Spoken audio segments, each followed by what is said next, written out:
까지를 놓고 보면 이스라엘뿐만 아니라 모든 나라가 다 마찬가지인 것 같습니다. 흥망성쇠가 있죠. 맨 처음 나라가 세워질 때는 흥에서 세워진 거고, 마지막에 나라가 멸망으로 일어날 때는 망하는 거, 그리고 이제 이루어져서 가장 부흥하는 성숙기의 시기가 있고 쇠락기의 시기가 있는데, 그 모든 것을 보여주는 것이 이제 이스라엘 왕조가 아닌가 싶습니다. 우리가 흥할 때는 이제 먼저 사울 왕부터 해서, 물론 사사 시대에서도 있었지만 이제 사울 왕이 이제 하나님께 기름 부음을 받고 하나님을 의지함으로 인해서 이스라엘이라는 나라가 세워졌고, 그로 인해서 이제 다윗 왕, 솔로몬 왕, 그 3대까지 정말로 흥의 시기를 겪었습니다. 이제 그 이후로 이제 북이스라엘하고 남유다로 갈라지게 되죠. 그래서 이제 북이스라엘하고 남유다로 갈라지게 되는 시기가 쇠의 시기라고 봐요. 물론 그 이스라엘의 도입부 초반이기는 하지만 왜 그렇게 놓고 보냐면, 이제 우리는 초심이라고 하죠. 초심. 이스라엘이라는 나라가 왜 세워졌는지, 그리고 무엇 때문에 세워졌는지, 그리고 어떻게 세워졌는지에 대해서 그 초심을 잃은 처음 시기가 그 북이스라엘하고 남유다로 갈라지는 시기였습니다. 그때 하나님을 믿고 하나님을 기반으로 나라가 세워졌는데, 이제 그때 이제 좀 힘 좀 얻고 그 주변 국가들을 좀 정복했다고 해서 그 초심을 잃고 주변의 우상신들, 그리고 주변에 많은 이웃에 있는 나라들의 이제 사람들과 이제 교류를 하고 혼인을 하면서 그 소위 말하는 이제 타락의 길로 걸어가는 첫 걸음을 내디게 됩니다. 이제 그럼으로 인해서 뭐 금송아지도 만들고, 뭐 우상수 바알도 신상도 만들고, 여러 가지 쇠락의 길을 걷게 되죠. 근데 뭐 우리 항상 이제 그렇듯이 쭉 쇠락을 걷진 않아요. 그 와중에서도 이제 좋은 왕들도 있고, 그 와중에서 폭군이라고 칭해지는 왕들도 있고, 어떤 왕은 바람처럼 나타났다가 바람처럼 사라지는, 기록상으로 놓고 보면 일주일도 안 되는 기간을 제위한 왕도 있어요. 평민 출신인데 어떻게 왕이 됐는지는 저도 잘 모르겠습니다. 근데 즉위한 지 6일 만에 암살당해서 이제 또 왕권이 교체되는 그런 시기도 있었고, 또 어떤 왕 같은 경우에는 다시 이제 부흥이 시작되는 이제 성숙기가 되는 이제 그런 왕도 있었어요. 무려 41년이라는 기간을 제위를 하는 이제 그런 왕도 있었습니다. 이제 이런 왕들에 놓고 보면은 이제 각각의 특징들이 있습니다. 솔로몬 왕, 다윗 왕, 사울 왕 너무나 잘 알죠. 너무나 잘 알고, 그 제위 기간이 길다고 꼭 좋은 왕이냐? 그렇지도 않아요. 그렇다고 제위 기간이 짧다고 이 왕 못 쓰겠네 그런 왕이냐? 그렇지도 않아요. 그 항상 이제 영웅이 나타나는 거는 본인의 능력과 그 시기, 그리고 운의 세 가지가 조화가 잘 이루어져야 영웅이 빛을 발한다고 하는데, 이스라엘의 왕조를 놓고 보면 정말 그런 말들이 좀 많이 있는 것 같습니다. 그래서 이제 성경으로서 신학 아니면 신앙으로서의 이스라엘 왕조를 배우는 것도 좋지만, 나중에 한번 그 세계사 아니면 이제 역사로서의 이스라엘 왕조를 한번 쭉 훑어보시는 것도 좀 재미가 있을 거예요. 우리가 이제 성경 말씀하면 좀 딱딱하고 재미없고 그러잖아요. 그런데 역사로서의 그 나라의 왕들이 있었고, 이제 그 왕들이 어떤 일을 했었고, 어떤 성격이었고, 이제 그 당시에 이제 어떤 일이 있었는데 왜 하필 그때 선지자들이 나타났고, 우리가 뭐 선지자 엘리야, 엘리사부터 해가지고 많은 미가, 요나, 많은 선지자들이 있었죠. 그 선지자들이 이제 왜 그 시기에 나타났는지가 우리가 이제 단편적인 이제 말씀 공부를 통해서가 아니라 큰 흐름을 놓고 보면은 좀 재미있게 나타나요. 그래서 이제 왕이 폭군을 일삼고 이제 백성들이 고통에 울부짖을 때, 라고 하면은 와닿지 않죠. 우리 조선 시대를 한번 넘어가 볼까요? 왕이 폭군을 일삼고 이제 백성들이 고통에 일삼을 때 대표적인 때가 언제가 있을까요? 조선시대 연산군 때 있었죠. 광해군 때는 객관적으로 약간 평이 갈리긴 하지만 대표적인 데 연산군 때가 있었어요. 그래서 이제 주변에는 온갖 탐과 노들이 가득하고 백성들은 이제 그 고혈을 쥐어짜내고 그런 상황에서 이제 농민들이 반기를 들고 이제 그런 상황. 이제 우리 조선으로 치면은 농민들이 반기를 들고 딱 일어서는데 그 앞에서 왕이여 하고 외치는 이제 그런 지도자들도 있었어요. 네, 그런 역할을 우리는 선지자라고 이제 이스라엘에서는 이제 지칭을 합니다. 그래서 항상 왕한테 반항을 하기 위해 일어난 게 아니에요. 그리고 이유 없이 하나님의 메시지를 전달한 것도 아니고 이제 선지자의 역할은 이제 이렇게 보시면 됩니다. 옳은 길을 갈 때는 잘 가고 있는 것을 알려주고 이제 나쁜 길로 갈 때는 다시 옳은 길을 갈 수 있도록 알려주는 이제 우리 자동차의 내비게이션 같은 기능이라고 보시면 됩니다. 내비게이션이 우리가 길을 잘 간다고 안 알려주진 않죠. 네, 길을 잘 가고 있음에도 불구하고 꾸준히 알려줍니다. 그리고 잘못된 길로 갔을 때는 옳은 길로 다시 가라고 알려줍니다. 이제 그런 역할을 하는 것이 우리 선지자들의 역할이에요. 그래서 이제 역사로 놓고 보면은 이런 이스라엘 왕조에서 이제 이런 식으로 왕과 백성, 선지자들이 이제 이런 식으로 유기적으로 시대가 흘러감에 따라서 이제 이루어지는데 이제 우리 이제 윤순리 목사님 같은 경우에는 이제 주변에서 이제 어떤 삶을 살아오셨는지는 많이 들어보셨을 겁니다. 예, 윤순리 목사님이 이제 어떻게 이제 목회의 길로 접어들었고 목회의 길로 접어들게 된 계기는 어떻고 이제 그런 부분들에 대해서 이제 많이 이야기를 들어보셨을 것 같은데 저는 이제 시각을 돌려서 이제 저의 관점에서 목사님이 어떤 삶을 살아오셨는지 그리고 이제 이 가정과 이제 우리 성도님들의 이제 이런 그룹이 어떤 식으로 이제 영성이 됐는지에 대해서 제 관점에서 한번 이야기를 풀어보려고 해요. 물론 제 관점에서 이야기를 풀기 위해서는 제가 기억하는 수준부터 시작을 해야 되겠죠. 제가 태어나기도 전에 일은 저도 잘 모르니까. 그래서 제가 정말 어렸을 때 기억이 나는 거는 그 전북 분산시에서 저는 어디서 살았더라? 중앙로 말고 미원동이라는 곳이 있어요. 그 미원동에 2층 집 가정주택이었거든요. 그래서 1층에는 가게가 있고 2층에는 가정집이 있는 이제 전형적인 자영업자, 약간 좀 부유한 집안에 이제 2층 집에 장사를 하는 이제 자영업자의 집안에서 저의 정말 어린 시절이 이제 시작했습니다. 그래서 옥상에서 막 빨래 같은 것도 널어져 있고 옥상에 막 나물 같은 것도 널어져 있고 이제 어릴 때는 옥상에서 뛰어놀다가 혼나가지고 내려온 경험도 있고 계단에서 이제 뛰다가 이제 위에서부터 아니라 아래에서 굴러 떨어져가지고 막 울던 경험도 있고 그래요. 그래서 마당에는 이제 그 온갖 식물들 그리고 나무들 심어져 있고 이제 그래서 제가 요즘 딱 불러보면은 그래도 정말 좀 남부럽지 않은 시작을 했구나 라는 생각이 들었어요. 그때가 한 87년, 8년 그때쯤 85년, 6년, 7년 제가 유치원 가기 전이었으니까요. 네. 그때는 이제 우리나라가 항상 이제 새마을 운동 하고 데모 신나게 하고 하면서 이제 집 앞에서 맨날 최루탄 터지고 있고 막 홍수 한번 나면은 이제 한 이만큼? 지금 생각해보면 한 10cm?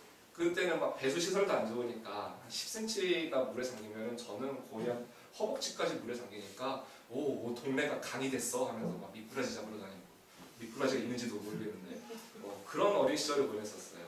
네. 그때는 이제 우리가 화방이라고 그러죠. 문구점인데 이제 미술용품들 많이 하는 화방 그런 걸 했었고요. 그때는 이제 개복교회를 다녔습니다. 개복교회에서 저희 할아버지 할머니가 이제 장로님 권사님 하셨고 이제 집사님 2번 아버지 어머니 집사님 2번 하고 이제 저희는 영아부부터 해서 이제 이제 학생부까지 그렇게 다니던 그런 어떻게 보면 정말 평범하다고 하면 평범한 집안이었는데 이게 이제 시간이 흘러가면서 이제 시대가 좀 바뀌어요. 시대가 좀 바뀌어가지고 이제 조금 시간이 흘러서 90년대를 넘어서서 이제 우리나라에 그게 터지죠. IMF라는 이제 역사적인 사건이 터지는데 제 생각에는 아마 그때쯤일 것 같아요. 우리 집안도 그 영향을 벗어나지 못하는 이제 그런 시대가 우리나라로 놓고 보면은 쇠의 길을 걷는 그런 시대였죠. 그래서 화방을 아무리 해도 뭐 모두가 안 되니까 우리 가게도 안 될 수밖에 없었겠죠. 그래서 이제 화방을 정리를 하고 이제 그 집을 파셨다고 했어요. 2층 집을 정리를 하고 이제 아파트를 얻어서 할아버지 할머니는 아파트를 얻어서 나가시고 이제 우리는 아버지랑 어머니는 명산동이라는 곳, 그 금강초등학교라는 곳이 있는데 그 옆에 산떡이 있어요. 언덕이 있는데 이제 그쪽에 조그맣게 자리를 다시 잡게 됩니다. 이제 거기서는 어떤 가게인지 제가 잘 기억이 안 나요. 그때 문구점이었나? 화방을 다시 했었나? 그랬던 것 같은데 그 당시가 제가 이제 막 갓 초등학교 들어가던 그 시절. 저는 초등학교 1학년을 제일국민학교라는 곳에 들어갔거든요. 제일국민학교는 우리 지금으로 놓고 보면은 약간 좀 있는 집이 다닌다는 사립초등학교였어요. 그래서 막 교복도 초등학교인데 교복도 입었고요. 가방이랑 들어가면 의리의리한 그 어린 시절에 의리의리한 그런 마음이었는데 1년만 다니고 나왔습니다. 네. 왜 나왔는지는 저는 잘 몰라요. 하지만 커서 생각해보면은 나오는 게 당연하지 않았나 그런 생각이 듭니다. 그래서 이제 딱 1년간 그 명문 사립초등학교에 그 기억도 잘 나지 않는 기억나는 거라고는 그 학교의 실루엣과 교복과 그 첫 등교하는 날 딱 그 세 가지밖에 기억이 안 나는 1년을 거기서 보냈고 이제 그때부터 저희 부모님은 제가 봤을 때는 참 힘겨운 시간을 보내셨던 그 시점의 시작인 것 같아요. 그래서 이제 뭘 해도 잘 안 되고 이제 어떻게든 아둥바둥 살아도 어렵고 그런 삶을 살아가기 시작하면서 이제 저희가 또 사남매잖아요. 사남매인데 이제 그 문구점 생활로는 한계가 많이 있었을 것 같아요.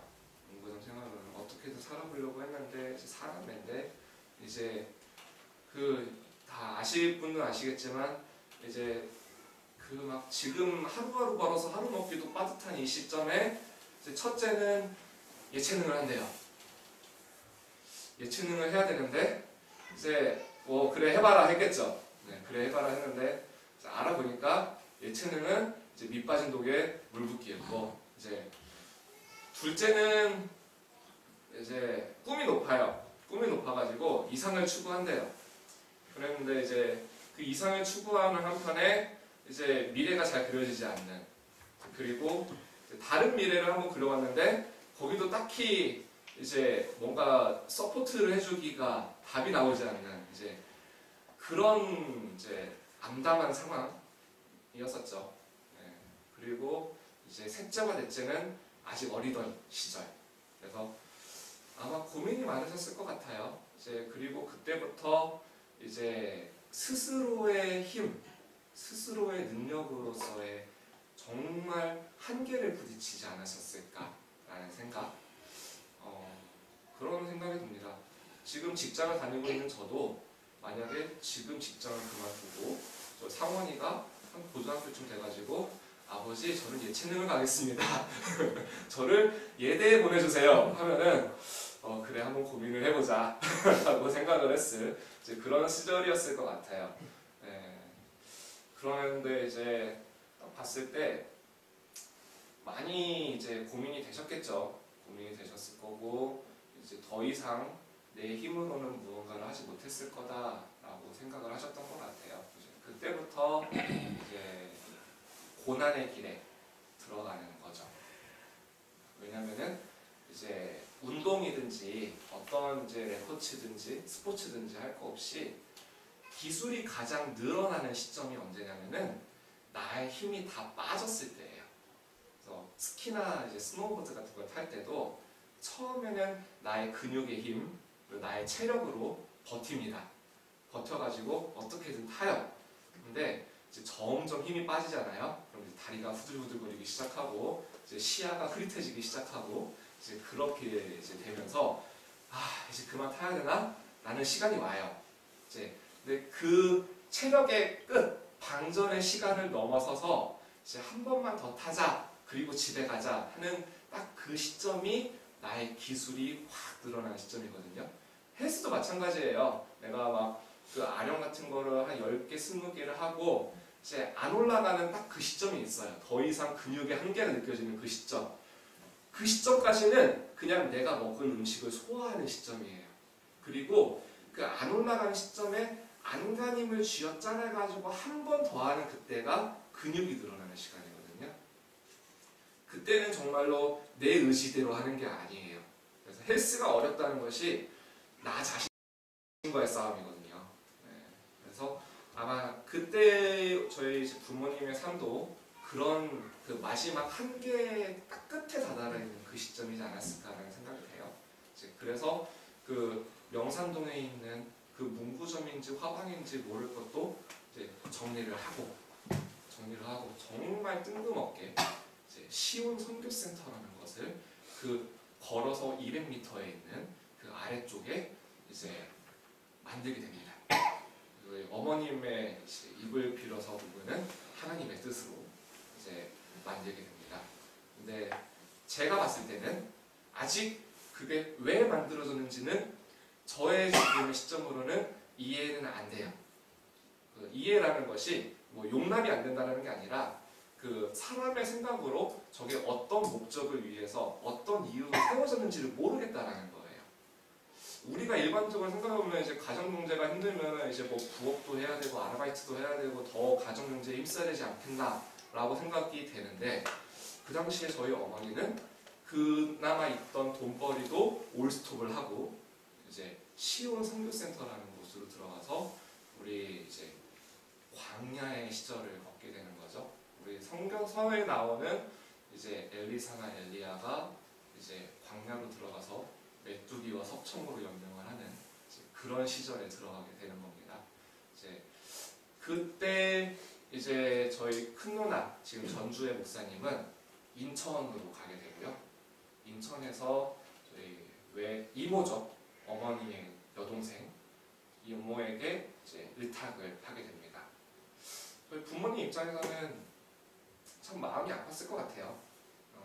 정말 이제 내 자식 중에 깨물어서 안 아픈 손가락 없다고 하고 그 중에 이제 맞은데 그 부모의 힘을 빌어서 부모의 능력으로 정말 남부럽지 않게 키우고 싶은데 그게 안 되니까 이제 형편상 정말 10원짜리 하나 없이 이제 동생한테 맡겨야 되는 그런 상황이 되는 거죠. 그래서 이제 저희 큰 누나는 이모네 집으로 가서 이제 거기서 고등학교를 다니게 되고요. 그리고 이제 나머지 세 남매가 이제 거기에서 이제 지냅니다. 그러고 있었는데 그때 어땠냐면은 제 기억에는 정말 이렇게 넓은 딱 어릴 때 저의 느낌으로는 정말 그 운동장만큼 넓은 이었지만 이제 커서 생각해 보니까 딱 이 정도 되는 공간이지 않았을까 생각이 되는데 그냥 뭐 방 하나도 없어요.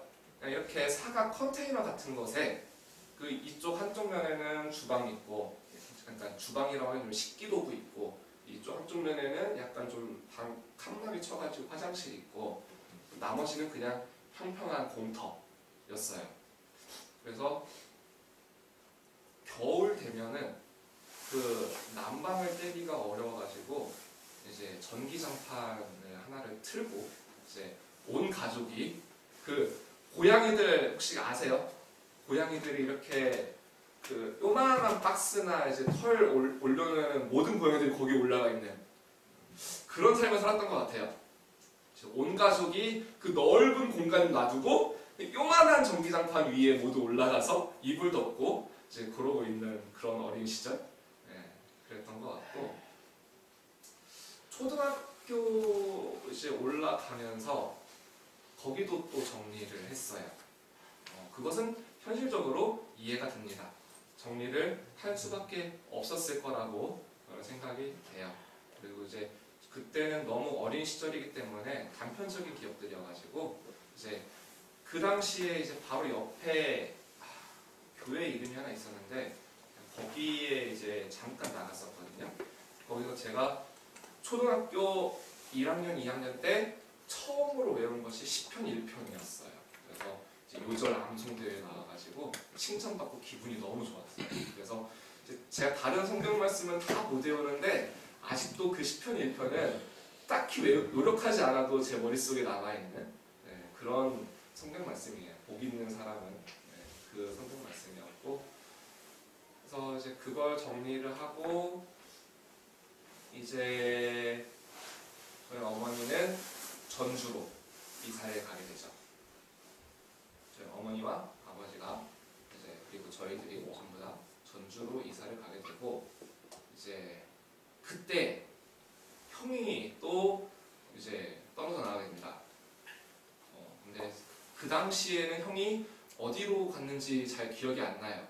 지금 어렴풋하게 추측을 해보면 기숙사를 들어가지 않았을까. 저랑 형이랑 7살 차이 나니까 제가 초등학교 저학년이면 고등학교쯤이니까 아마 이제 제1고등학교 기숙사에 들어가서 기숙사에서 이제 먹고 자고 하지 않았을까라는 생각이 들고요. 그리고 이제 저는 이제 초등학교 저학년, 누나가 중학생, 저희 전주에 있는 누나가 중학생 그런 시절이었을 거예요. 이제 그때는 이제 보릿고개가 시작되죠.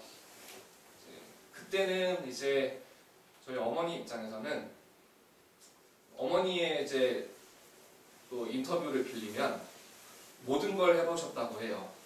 그 애기들 자기는 굶어도 애기들을 굶는 꼴은 못 보겠다면서 정말 모든 걸 해보셨다고 해요. 그래서 이제 호주머니에 있는 돈을 탈탈 털어가지고 갔는데 돈이 모자라요.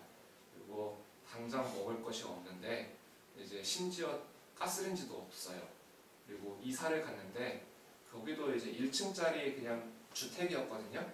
1층짜리 주택인데 넓은 집에 큰 집이 하나 있고 그 옆에 정말 방 한 칸 조그마한 방, 그 옆길로 들어가는 방, 그 방 한 칸에서 이제 전주의 삶이 시작됐어요. 그래서 이제 그때 이제 어머니는 수중에 돈 한 푼 없이 이제 그냥 밑도 끝도 없이 가스레인지를 신청하셨다고 하더라고요. 왜 가스레인지를 신청했냐면 우리들 밥 해주려고. 나머지 그 뒷일은 어떻게 되겠지 라면서 이제 그렇게 이제 하셨고, 정말 돈이 없잖아요. 그리고 하는 것도 지금 없고 그러다 보니까 이제 저희 할아버지 할머니께 이제 좀 도움을 요청을 했나 봐요. 무슨 차량이 도착했을까요? 그래서 이제 그랬는데 이제 저희 할아버지 할머니의 상황으로 이제 시선을 이동해 보면은 이제 그 당시에 이제 저희 할아버지는 공무원을 하셨다가 이제 고등학교 총무라고 해야 되나? 사무장이라고 해야 되나? 아무튼 뭐 교직 생활도 좀 하셨고요. 그러고 은퇴를 하셨어요. 그래서 이제 우리 가족 중에서는 이제 사회와 경제에 가장 해박한 지식을 갖고 계신 이제 그런 분이었었고, 이제 그러니까 뭐 2층짜리 집도 장만하셨겠죠. 그러셨고 이제 할아버지 할머니 입장에서도 이제 뭔가 노력을 많이 해보셨을 것 같아요. 그래서 이제 뭐 나라의 대세가 기우는 건 가정이 어떻게 할 수가 없는 거잖아요. 그런 과정에서 이제 할아버지 할머니 입장에서도 뭔가를 해보겠다고 하셨는데, 제가 왜 기억이 나냐면은 할아버지가 그때 이런 말을 하셨어요. 내 수중에 2억짜리 집을 팔고 1억이 남아있는데 그 1억짜리를 맡겨놓고 이자만 받아도 일평생을 먹고 살 수 있겠다라고 하셨어요. 지금 제가 금융권 회사에 다니고 있는데 그 말은 매우 합리적인 말이에요. 그리고 그때 당시로 IMF 때 이자가 한 20%에서 25% 됐거든요. 그럼 1억 이자를 맡겨놓으면은 연 이자가 2,500만 원, 16.5% 세금 떼면은 한 2천만 원 정도 선에 이제 연 소득이 나와요. 아무것도 안 해도. 그러면은 그 당시 2000년 초반, 1900년 후반 그때 2천만 원으로는 최소한 인간다운 삶을 연명할 수 있는 수준, 딱 그 정도였었거든요.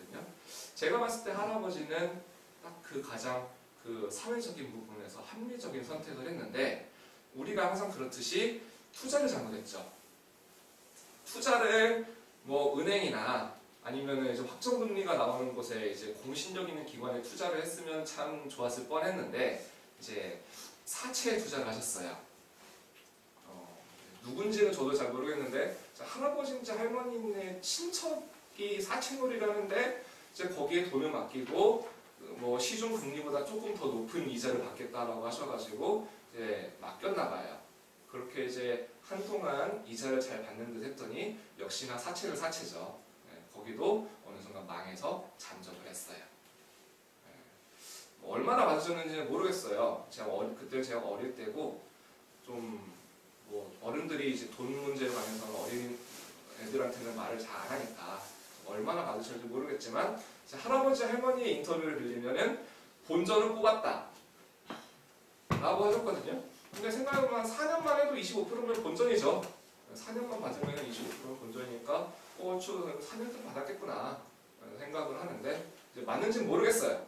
근데 이제 할아버지 할머니는 그거를 받아가지고 이제 아까 말씀드렸다시피 사람다운 삶을 살기 위한 최소한의 그런 이제 액수니까 이제 여력이 없는 거죠. 남을 도울 여력도 없고. 근데 이제 저희 어머니 입장에서는 그 1억이라는 돈이 이제 조금이라나 좀 이제 주시면은 정말 지금 도움이 많이 될 텐데, 그 당시 이해관계가 좀 많이 얽혔죠. 엇갈려가지고 이제 좀 분쟁이 많이 있었어요. 이제 그러는 중간에 이제 어머니는 여기도 안 되고 저기도 안 되고 하다 보니까 제가 아는 모든 걸 했던 것 같아요. 그래서 그 조그만 방에서 처음 했던 것이 뭐냐면은 우리 여행용 티슈 있죠? 여행용 티슈 비닐에 넣기. 저는 그게 공장에서 찍어 나오지 않고 어느 집안에서 사람들이 손수 넣는다는 걸 알고 있습니다. 왜냐면은 저도 그걸 해봤거든요. 그리고 그 다음에 했던 것이 인형, 눈알, 꼬매기. 저는 그거 안 했어요. 바늘이 아파가지고. 그리고 손재주가 별로 없었던 것 같아요. 그 미세한 손재주가 별로 없었는지 아니면 제가 그렇게 집중력이 높지 않았는지 모르겠는데, 저는 휴지 넣는 건 정말 잘했었는데 그거 넣는 건 잘 못했었고, 근데 그거 얼마 하겠어요. 그거 하나 넣어봤자 한 5원, 10원 뭐 그렇게 줄 건데, 근데 먼지 막 풀풀 날리고 하니까 그때 전부 다 이제 사람들이 저 포함해가지고 알러지 비염에 걸리지 않았나. 먼지 너무 많이 먹어가지고 그 종이 그 요만한 그 원형 상 하나 딱 놓고 거기 휴지를 쫙 쌓아 놓거든요. 그리고 이제 비닐 이렇게 놓고 그런 휴지 숫자를 딱 세가지고 딱 뺀 다음에 그 비닐에 넣고 싸는 거예요. 그 막 휴지에서 나오는 먼지들 하면서 이제 그때는 뭐 그런 겨를도 없었겠죠. 그래가지고 막 저까지 어린 저까지 다 포함해가지고 전부 다 이제 그거 하고 있었고, 그러다가 이제 어머니도 안 되겠다 싶으셨나 봐요. 그래서 이제 지점토 가게를 하나 여셨어요. 어머니가 이제 손재주가 좋으시거든요. 그래서 지점토로 막 뭐 만들어가지고 걸어놓고 파는 거예요. 그래서 지점토로 막 시계도 만들고 막 자석도 만들고 장신구도 만들고 그랬는데, 이런 말이 있죠. 취지는 좋으나 현실적으로는 문제가 좀 있다. 그거는 한 번 사면 기념으로서는 되지만 꾸준한 소비가 이루어지지 않는 그런 물품이기 때문에 동네 가게에서 그걸 운영하기에는 처음에는 괜찮네 했지만 금방 시들해질 수 있는 그런 종목이거든요. 근데 이제 뭐 할 게 없으니까 뭐 초기 자금도 하나도 없고 하니까 월세로 조그마한 가게 하나 내가지고 계속 그걸 만드셨어요.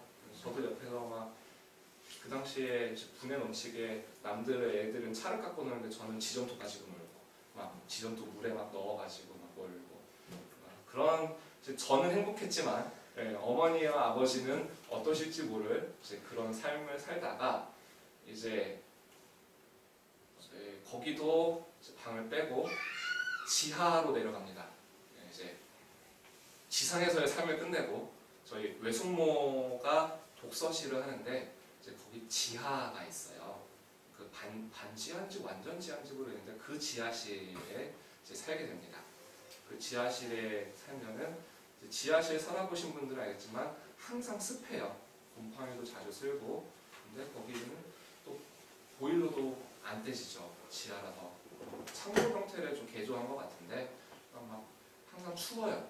춥고 그 매트리스 하나 놓고 그 매트리스 위에 또 전기장판을 놓고 이제 그렇게 생활을 하게 됩니다. 이제 그때 저의 기관지가 만시창이가 된 것 같아요. 그 지하의 삶을 살면서 저의 그래서 이제 지금은 많이 좋아졌는데 저는 항상 이제 날씨가 추워지거나 먼지가 조금 있거나 그러면은 진짜 하루에 두루마시 휴지를 한 통 썼던 것 같아요. 네. 근데 이제 저의 관점에서는 그래도 재밌죠. 막 올라갔다 내려왔다 하고 이제 그 옆에는 이제 이모가 운영하는 이제 유치원이 있었고 그리고 4층 올라가면은 이제 외삼촌이랑 있고 4층 올라가지고 맨날 그 투니버스 만화 남들 다 자고 있는데 혼자 밤 늦게까지 투니버스 만화 보다가 혼자 불 끄고 내려와서 자고 저는 상원이가 TV를 그렇게 밤늦게까지 보는 게 이해가 되긴 돼요. 저도 그렇게 재밌게 봤었거든요. 그래서 이해는 되는데 부모님의 입장에서는 좀 많이 안타까웠을 것 같아요. 본인의 이제 자괴감도 좀 있을 것 같고 뭘 해도 이렇게 힘드나? 내일은 또 어떻게 살지? 이제 그런 삶, 이제 그런 삶에서 이제 항상 하나님을 의지하고 하나님을 찾고 기도원도 정말 많이 다니고 항상 기도하고 이제 그랬었어요.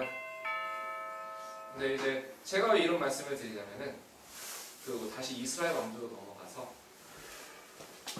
이제 여러 왕들이 환란도 있고 고난도 있고 여러 나라에서 쳐들어오고 그랬잖아요.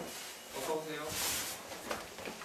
쳐들어오고 그랬는데 만약 그때 그 희망의 끈을 놓지 않고 이제 그 고난의 시절을 잘 이겨내지 않았다면 과연 지금 이 많은 사람들을 이렇게까지 천국으로 인도할 수 있는 하나님의 곁으로 인도할 수 있는 이 기독교 크리스트라는 교라는 종교 자체가 아예 없어지지 않았을까라는 생각. 물론 지금 이 시점에도 그 종교의 힘을 사칭해서 개인의 사리사욕을 채우는 사람들도 많이 있고 정말 이제 기본적인 상식과 도덕적인 측면에서 봐도 저거는 왜 저러지라는 사람들도 많이 있습니다만 그런 것들을 넘어서서 훨씬 더 많은 사람들은 우리 기독교와 종교의 힘을 빌어서 마음의 평안과 안식을 얻고 있는 것이 사실이긴 해요. 물론 우리나라뿐만 아니라 전 세계적으로. 그래서 그런 관점에서 봤을 때 저희 어머니는 그런 고난과 시련의 시간을 겪으면서도 희망과 의지를 놓지 않으셨어요.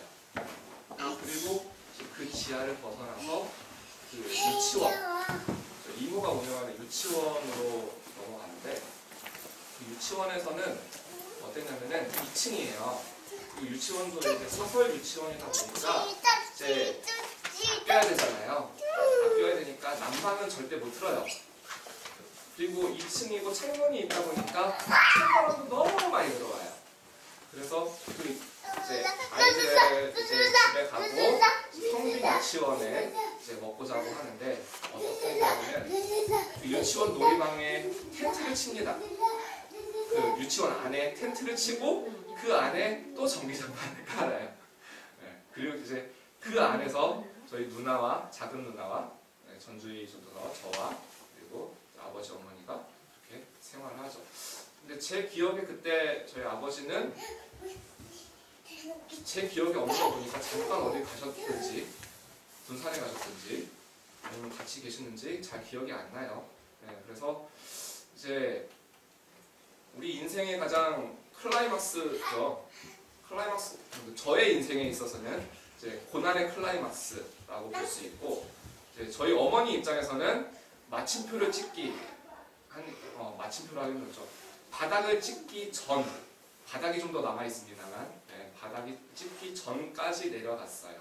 그래서 정말 소득 하나도 없고, 그리고 가진 돈 하나도 없고, 그리고 이제 첫째와 둘째는 이제 고비용의 것들이 하나 더 있고, 그래서 저희 전성호 원장님도 이제 정말 떠밀듯이 할아버지 할머니의 이제 부양을 받게 됩니다. 그래서 이제 그렇게 있다가 저도 가요. 저도 초등학교 5학년 때 그러니까 많은 일이 있었는데, 그 초등학교 2학년부터 5학년까지 그 3, 4년 기간 동안의 일이 있었던 거예요. 그 많은 일들이. 그 많은 일들이 그렇게 있어서 저도 초등학교 5학년 때 할아버지 할머니 밑으로 가게 되고, 이제 저희 어머니와 아버지는 작은 문화 하나만 남고 그렇게 생활을 하게 돼요. 그래서 이제 그때부터는 저는 이제 어린 초등학교 저학년임에도 불구하고 혼자서 시외버스를 타고 전주와 군사를 왕복해서 다니고요. 지금 생각해보면은 형교 몇 살이야? 11살이면 4학년이지? 형보다 2살 어릴 때부터 혼자서 시외버스를 타고 다녔어요. 형교 여기서 시외버스 타고 저기 춘천 갔다 오라면 갔다 올 수 있겠어? 못 갔다 오겠어? 저는 고3은 그랬었던 것 같습니다. 그래서 그렇게 이제 그때 이제 다시 관점을 돌려서 놓고 보면 저희 할아버지 할머니는 이제 그 사채가 망했잖아요. 그리고 뭐 공무원이고 보니까 연금이 좀 나오지 않았을까라는 막연한 추측은 해요. 그런데 이제 그걸로는 부족하니까 이제 아르바이트를 시작을 하게 됩니다. 무슨 아르바이트냐면은 그거예요. 그 참기름을 짜서 그거를 교회 식구들이 필요로 하면은 배달해주는 매우 비싸요. 그 당시 가격으로 8,000원이었거든요. 지금도 참기름 한 병에 얼마 하는지 잘 모르겠는데 뭐 아무리 직접 짠 참기름이라고 해도 8,000원이면은 아무도 사지 않을 그런 가격이라고 저는 생각이 드는데, 그럼에도 불구하고 잘 팔렸어요. 왜냐면 이제 지금 생각해보면 교회 사람들이 우리 사정을 알고 많이 도와준 거 아닌가라는 생각이 좀 되고요. 이제 그런 삶을 살고, 저도 이제 크리스마스가 되면은 이제 상원이처럼 헬로카봇도 좀 받아보고 싶고 그랬는데, 이제 크리스마스 선물로 이제 포장이 잘 된 매우 부피가 큰 초코파이 한 박스 뭐 그런 거 받았거든요. 저 그때 당시로는 약간 서운한 마음이었는데, 그 서운한 마음이 부모님에 대한 서운한 마음보다는 이제 옆에 친구들은 막 소리나는 로봇 자동차 뭐 그런 거 받고 그랬는데, 딱 열어보니까 이제 초코파이고, 그래서 이제 나는 왜 초코파이지? 그런 생각 했었고 그랬었는데, 지금 생각하면 이해가 돼요. 그 당시 우리나라의 상황과 우리 집안의 상황과 우리 집안을 떠나서 모든 국민들이 함께 어려웠을 시절이었고, 이제 그 와중에서도 이제 사남매라는 역사적인 아들, 딸, 두 명 말고 하나만 낳아 잘 키우자라는 그 시절에 무려 사남매를 이제 키운 이제 저희 부모님과 할아버지 할머니들이 얼마나 고생을 했을지를 생각을 해보면 지금은 충분히 좀 이해가 됩니다. 이제 그리고 저는 이제 중학교 때 이제 여기 어디냐 이영선 선생님 댁에 이제 하숙을 하게 됩니다. 그리고 저희 누나는 단칸방에서 이제 도시락 반찬으로 오이 하나를 싸가는 이제 그런 가장 제가 봤을 때 저희 어머니 아버지 입장에서는 가장 마음고생이 심했을 시절을 보냈을 것 같고요. 이제 그 이후로 그 시절을 겪고 저희 전주회 목사님, 전성호 원장님이 이제 대학교를 졸업을 하고 이제 자리를 잡기 시작을 하면서 점점 좋아진 것 같아요. 또 이거 네모난 기초상을 만약에 이제 그 시절에 이제 막 사남매 할 수 있는 건 아무것도 없고 의지할 곳도 없고 그런 상황에서 우리 부모님이 그 의지와 희망을 포기를 했다면 우리는 지금 이렇게 모여서 저도 이 자리에 이렇게 서 있는 그런 상황이 아니라 언제 어디서 어떤 삶을 살고 있을지 잘 모르겠어요. 그렇기 때문에 우리 오늘 말씀에서도 보겠지만 우리 모든 환난 중에서 우리를 위로하고 우리로 하여금 하나님께 받는 위로로 모든 환난 중에 있는 자들을 능히 위로하게 하시는 이시로다라는 말씀은 그런 겁니다. 우리가 사람이 살다 보면은 어려움이 없을 수 없어요. 어려움이 없을 수 없고 우여곡절은 다 있는 거고요. 물론 그 어려움의 정도의 차이는 있을 수 있습니다. 하지만 저의 경험과 저희 가족들, 윤순희 목사님, 그리고 이제 정광배 목사님, 그리고 전성호 장로님, 전주혜 목사님 비롯해서 저의 가족들 그리고 이제 삶을 우리 가족의 일대기죠. 우리 가족의 일대기를 놓고 돌이켜 봤을 때 어떤 어려움이 놓고 오더라도 희망을 버리지 않고 의지를 버리지 않고 하나님을 버리지 않고 그리고 손도 놓지 않고 뭔가를 내가 할 수 있는 선에서 최선을 다하다 보면은 우리 위로를 주시는 하나님이 우리 성도님들께도 그 가정에도 큰 위로를 주시지 않을까. 물론 그 위로의 시점이 지금이라고 제가 말씀을 못 드릴 것 같아요. 저희도 저희 어머니의 연세로 거의 환갑 언저리쯤 쉰에서 환갑 언저리쯤 그 길고 긴 20년 30년의 고난의 기간을 지나놓고 지금 우리 이제 위로를 좀 받으시지 않을까라는 생각이 드니까 저도 여기 계신 분들이 지금 당장 위로를 받았으면 하는 마음이 정말 간절하지만 제가 그 약속을 드리지 못합니다. 그리고 하나님의 계획하심에 따라서 그 미래 어느 시점에 위로가 있을 거는 알 것 같아요. 그러니까 지금 당장 힘들고 어려운 부분이 있더라도 항상 위로를 생각하고 우리 하나님을 생각을 하고 믿음을 잃지 않고 그 안에서 정말 잘 생활하시는 우리 성도님이 되었으면 좋겠습니다. 오늘 말씀은 이것으로 마치도록 하겠습니다. 기도하겠습니다.